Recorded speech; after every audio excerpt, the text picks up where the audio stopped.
Hi, my name is Will, and this is the third video in a series about the DC Comics character, Martian Manhunter.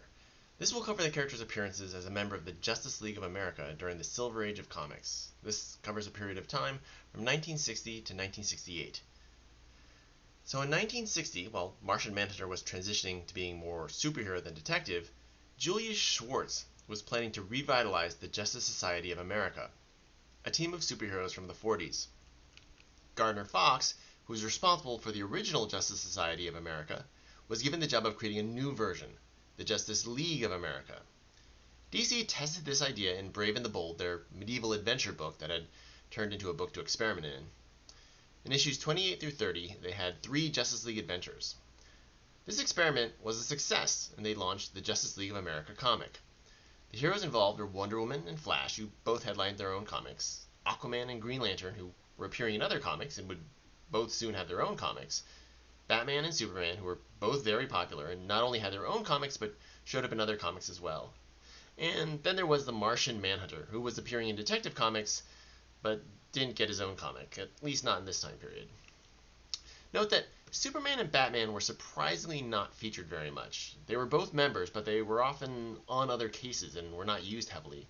They only rarely appeared on the covers, showing up on only 3 of the first 20 covers. I think Gardner Fox was copying the pattern he used in the Justice Society of America, where established characters with their own books weren't featured as heavily because the stories were meant to highlight less used characters. So I think one of the purposes of the Justice League was to highlight and cross-promote these other characters, and it seemed successful at this, since Aquaman and Green Lantern got their own comics soon after the Justice League launched. Now I heard this idea that Martian Manhunter and Green Arrow were stand-ins for Superman and Batman because they didn't want to overexpose these characters. This pretty much seems false to me. Superman was appearing in Action Comics, Adventure Comics, Superman, Superman's pal Jimmy Olsen, Superman's girlfriend Lois Lane, Superboy, and World's Finest when the Justice League of America started, so it didn't seem like they were worried about overexposure. Also, the Martian Manhunter doesn't really show up outside his own feature much, besides being in the Justice League, and Superman was in the Justice League. So this idea probably comes from an attempt to explain why Martian Manhunter and later Green Arrow get more airtime in the Justice League than Superman and Batman. But it seems to me the reason is just that DC was trying to promote these characters. Superman and Batman didn't need additional promotion. They were doing fine. Now the structure of the stories in the Justice League were set up to highlight each of the primary characters, Wonder Woman, Aquaman, Flash, Green Lantern, and John Jones. The stories often start with them noticing something strange, like technology failing, their powers conking out, or a string of bad luck. They can also simply start with them being summoned to a Justice League meeting from their individual activities. In confronting whatever arose, there would usually be a series of tasks that the heroes had to split up to complete. They might be defeating a set of foes or finding a set of objects. While performing these tasks, each hero would get to use their powers to show what they could do. Gardner Fox was very disciplined in this. Every character got to demonstrate their powers in every issue. And to match the powers of all these heroes was a new generation of threats. The threats in the Justice League were huge, especially when compared to what was going on in the heroes' individual books. The first 3 Brave and the Bold issues have Starro, the intergalactic monster seeking to conquer Earth, Zotar, the weapons master who comes from the future with incredible weapons that can challenge the League, and Amazo, an android that can copy their powers. At the same time, John was fighting Mr. Moth, a dude with a helicopter, a spotlight, and a moth hat, and also some normal human thieves and swindlers. The level of danger, and basically how interesting the danger was at a different level in this book. One of the dangers was the first collection of nemesises. Nemesis? Yeah. Anyway, the Justice League has a long history of battling organizations composed of villains from the heroes' individual books. The Legion of Doom, the Secret Society of Supervillains, the Injustice Gang, the Injustice League. The first iteration of this idea comes in Justice League of America 6, where a set of villains are picked out from each hero's rogues gallery. The problem was that this was an idea before its time. Most of the heroes did not have a very established set of reoccurring villains, so this group of villains is composed of Captain Cold from Flash, Clock King from Batman, so far so good, Professor Menace from Wonder Woman, Puppet Master from Green Lantern. Sinestro had not yet been created.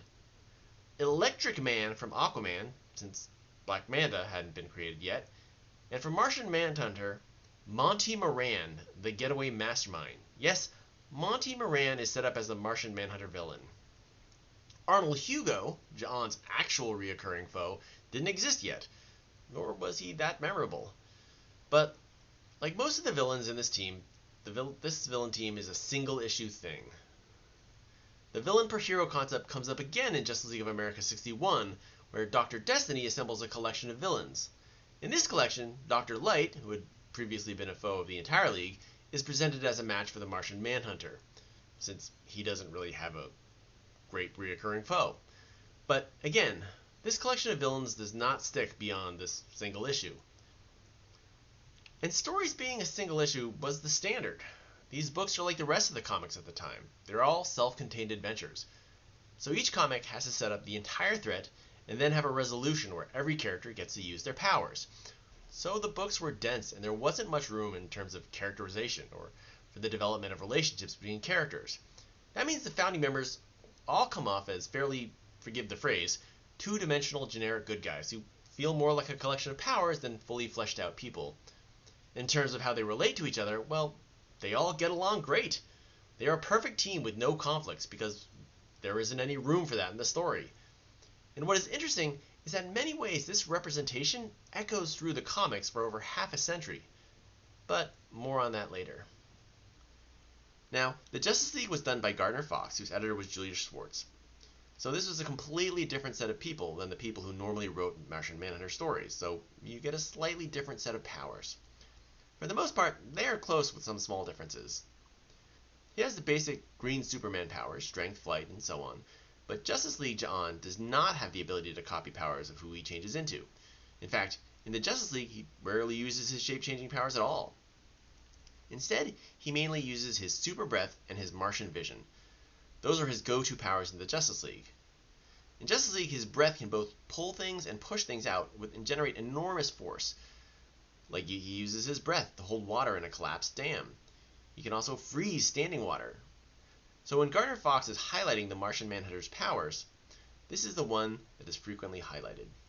Now, Fox was not averse to pulling out strange usages of powers, and two members of the League had loosely defined limits. At the time, Green Lantern's ring was capable of anything, so frequently he had to do all manner of things. But second in terms of loose power definitions was the Martian Manhunter.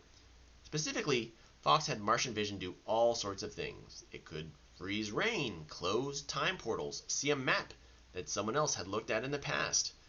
John also breaks out the occasional other power, like the ability to turn hematite into lodestone to make a giant magnetic harpoon. Fox also liked weaknesses.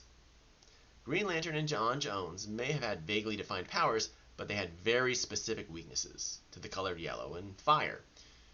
This makes showing teamwork and the importance of teamwork really easy.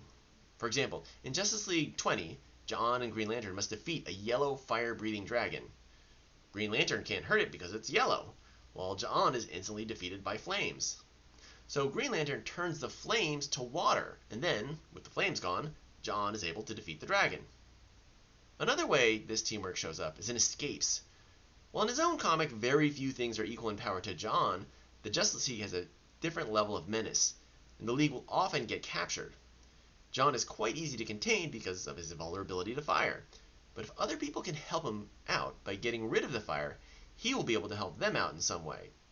So, while having incredibly powerful characters have weaknesses to common things may seem silly, it works very well for the kind of stories in the Justice League comic.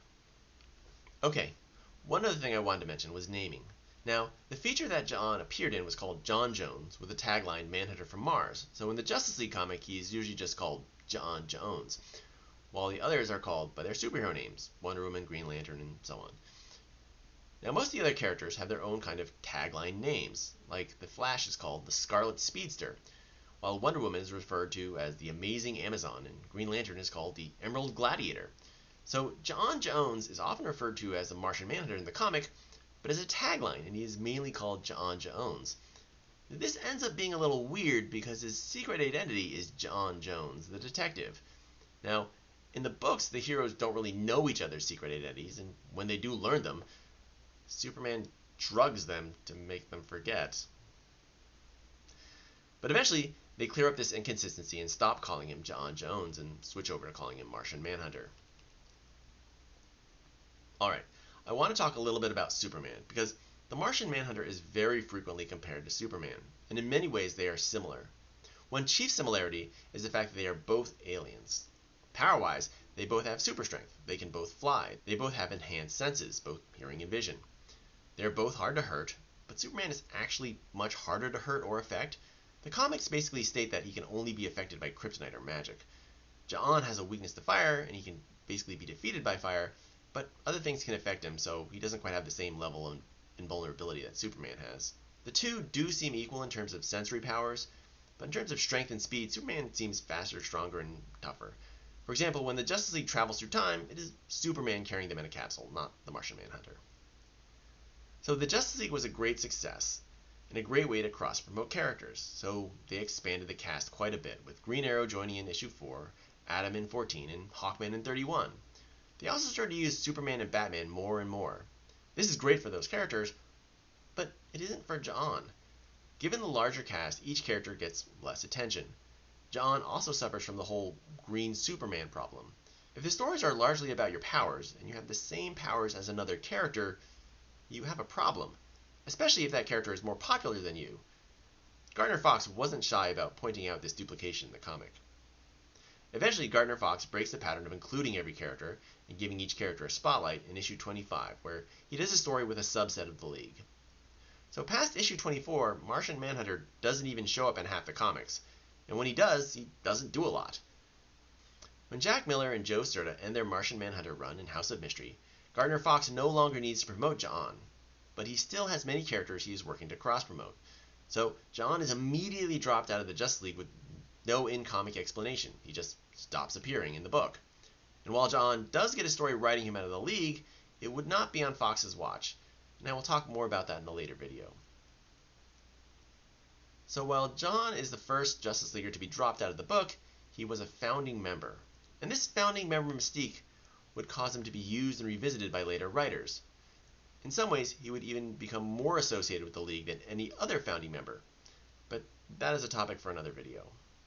The next video will be about Ja'an when he appears in the House of Mystery comic, the death of his human identity, and his hunt for the idol head of Diabolu. If you like this content, please like and subscribe, and constructive comments are also welcome. It will encourage me to make more videos.